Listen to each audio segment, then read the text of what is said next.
is a staple food prepared from a dough of flour and water, usually by baking. Bread is one of the oldest prepared foods. During the last 150 years, machinery was developed to replace hand-making methods. Traditional bread making, however, is still widely practiced worldwide and is growing in popularity. Bread can take many forms, from the simplest unleavened flatbreads to sweetened or spiced doughs. The process of how to make professional bread dough can be a bit confusing if the general steps are not understood. There are 8 basic steps that the production of all yeast doughs follows. Keep in mind that each step may have slight variations based on specific yeast bread being made. Mise en place.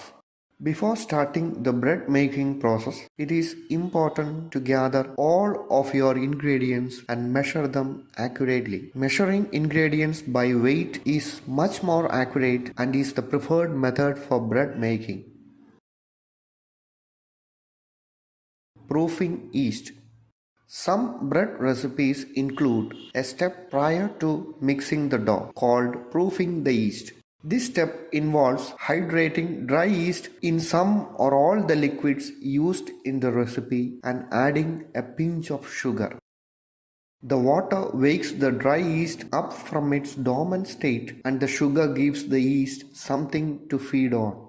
After mixed, you will allow the mixture to sit for 5 to 10 minutes to check for forming. Bubbles and formings are signs that the yeast is alive and you can add it to the flour. While this step is never required, it can always be used to jumpstart your yeast and to check that it is alive. Mixing.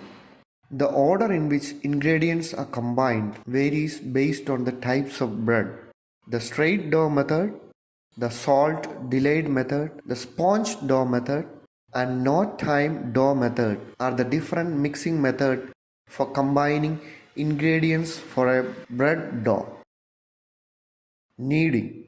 After the ingredients for bread dough are combined, the dough is kneaded. Dough can be kneaded in a stand mixer using a dough hook or by hand. Knead the dough until it is smooth and elastic. The length of time dough is kneaded depends on what kind of bread you are making. Doughs without any fat will be kneaded longer, while bread dough that contains fat will be kneaded for a shorter period of time. Bulk ferment. After the dough is mixed and kneaded, it is allowed to rest and ferment.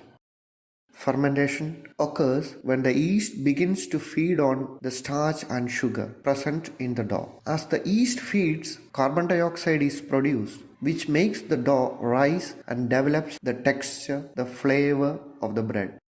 It is usually done till the dough becomes double in size. Shaping.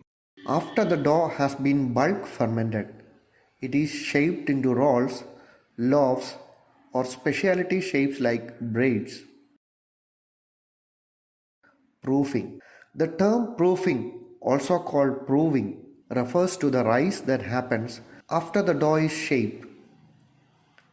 The same fermentation process is happening during this step, but this is where the shaped doughs gain bulk of its volume. Typically, a shaped bread dough should rise until double in size.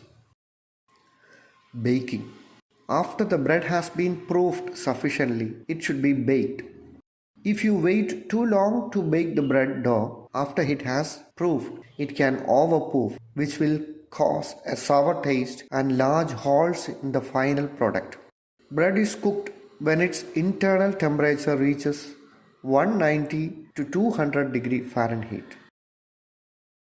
Cooling and packaging. The bread needs to cool down before it is cut and packed. Packing it before the bread is cooled will lead to condensation in the bag.